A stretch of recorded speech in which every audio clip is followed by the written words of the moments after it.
thunderstorm warning for northeastern Polk County in central Iowa, eastern Story County in central Iowa, west central Marshall County in central Iowa, northwestern Jasper County in central Iowa, until 5:30 p.m.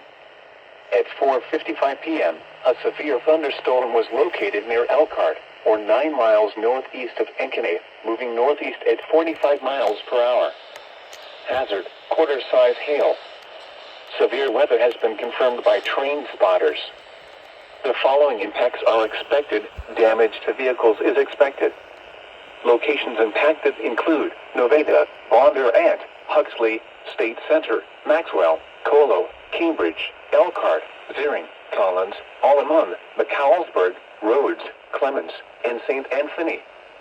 This includes Interstate 35 between mile markers 98 and 108. For your protection, move to an interior room on the lowest floor of a building.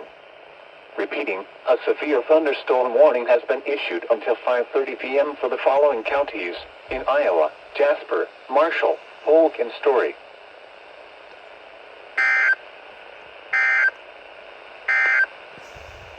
The severe